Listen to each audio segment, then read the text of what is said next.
Halo, assalamualaikum. Jumpa lagi di channelku Akadika. Apa kabar kalian semua? Dan terima kasih untuk yang selalu nungguin updatean video dari channel ini. Untuk video kali ini kita akan membahas soal bokeh. Sesuatu yang mungkin selalu kalian tanyakan setiap kali ada updatean video, ada saja yang bertanya soal bokeh. Jadi biar tidak penasaran seperti apa proses untuk menghasilkan bokeh pada gambar, langsung saja kita bahas di video kali ini. Jadi teman-teman, untuk menghasilkan bokeh ini kalian perlu 3 hal. Yang pertama adalah aperture. Apa itu aperture?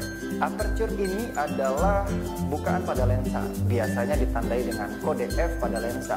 Mungkin kalian bisa cek di kamera kalian masing-masing. Di lensanya pasti ada kode F. Entah itu f2,8, entah itu f4, entah itu f1,8 dan lain sebagainya. Nah, F ini atau aperture ini punya andil besar untuk menghasilkan gambar yang bokeh alias gambar yang ngeblur. Perlu kalian ketahui, untuk F yang semakin kecil angkanya, maka peluang untuk bokeh akan semakin besar. Karena kenapa? Titik fokusnya akan semakin sempit atau semakin kecil, menyebabkan hanya satu poin saja yang fokus. Biasanya disebut dengan deep of field. Tapi kalau misalnya angka F kalian semakin lama semakin besar, misalnya dari F3,5 naik ke F4, kemudian naik ke F5,6, 8 dan seterusnya, maka kalian akan mendapatkan ruang fokus yang semakin lebar. Itu artinya peluang untuk bokeh semakin tidak ada. Untuk penerapan F ini, langsung saja kalian lihat video berikut ini. Oke guys, ini adalah sampel gambar dengan menggunakan lensa 50mm dan aperture f1,8. Kalian bisa lihat bahwa hasil gambarnya bokeh. Di sini kita akan setting untuk membuktikan bahwa aperture lensa ini sangat berpengaruh terhadap bokehnya suatu gambar. Di sini kita pakai settingan f1,8 dan kita akan naikkan ke f2,8, kemudian 3,2, kemudian 4 dan seterusnya. Kita akan lihat bagaimana perbedaan dari hasil gambarnya. Kita mulai settingannya dari f1,8, kita naikkan menjadi f2,2. Kita lanjutkan ke f2,8. Naik lagi ke f3,2.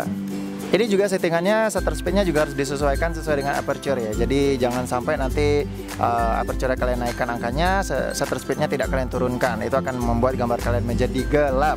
Kita naik lagi ke f4. Oke, bisa lihat bokehnya semakin berkurang. Kita naik lagi ke f5. Naik lagi ke f6,3. Naik lagi ke f7,1. Naik lagi ke f8. Nah, di sini kalian bisa lihat kalau sekarang gambarnya itu sudah tidak sebokeh yang awal ya. Jadi itulah perbedaannya kenapa aperture lensa itu sangat mempengaruhi dari hasil gambar kalian jika kalian ingin mendapatkan gambar yang bokeh.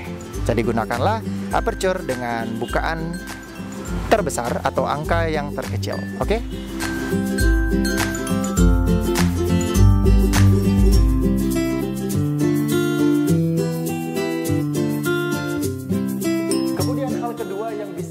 Mempengaruhi gambar bokeh adalah focal length. Focal length ini adalah jarak zoom pada lensa. Setiap lensa itu punya ukuran focal length yang berbeda-beda. Ada lensa standar mungkin yang biasa kamu gunakan itu lensanya 15-45mm, ada yang 18-55, ada yang mungkin pakai lensa fix yang 20mm atau 50mm atau 85mm dan seterusnya. Atau mungkin ada yang pakai lensa zoom 70-200 atau 18-135 dan lain seterusnya. Jadi focal length pada lensa ini sangat mempengaruhi dari mendapatkan gambar yang bokeh. Seperti apa pengaruhnya dan contohnya seperti apa, langsung saja kalian lihat video berikut ini. Oke, kali ini kita akan bereksperimen bagaimana length focal itu mempengaruhi dari hasil gambar yang bokeh. Di sini aku menggunakan lensa 24mm 105mm ya, 24 105mm. Di sini aku menggunakan aperture di f5,6. Kalian bisa lihat sendiri gambarnya datar, flat, tidak ada bokeh di belakangnya, semuanya detail. Itu karena aku pakai length fokalnya di 24mm. Bagaimana kalau misalnya kita zoom ke 105mm, hasilnya seperti ini.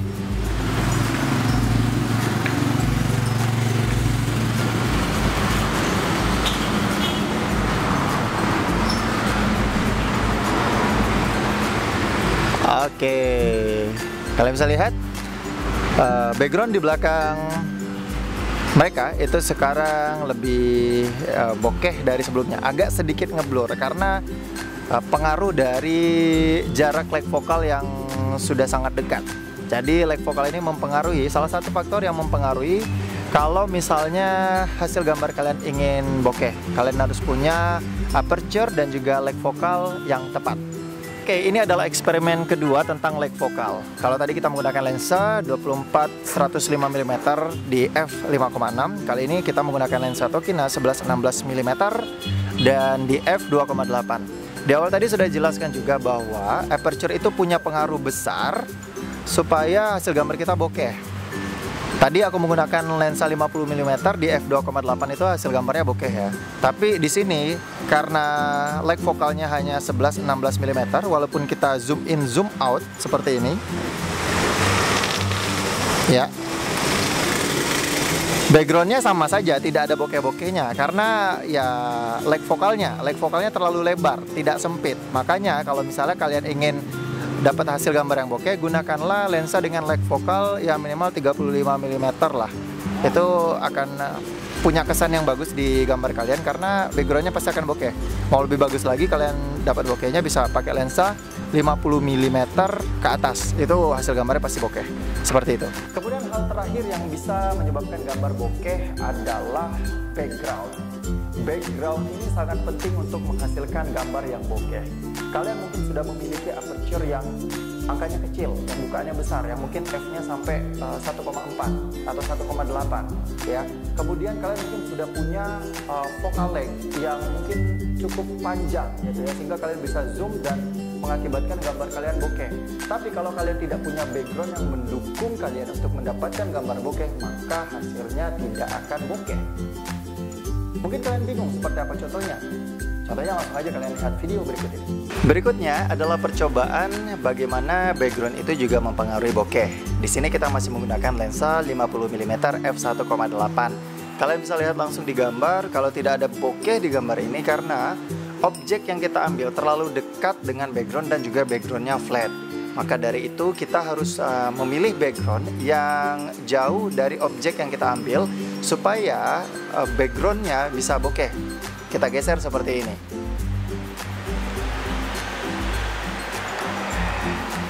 Nah, bagaimana? Di sini kalian bisa lihat backgroundnya jauh dari objek.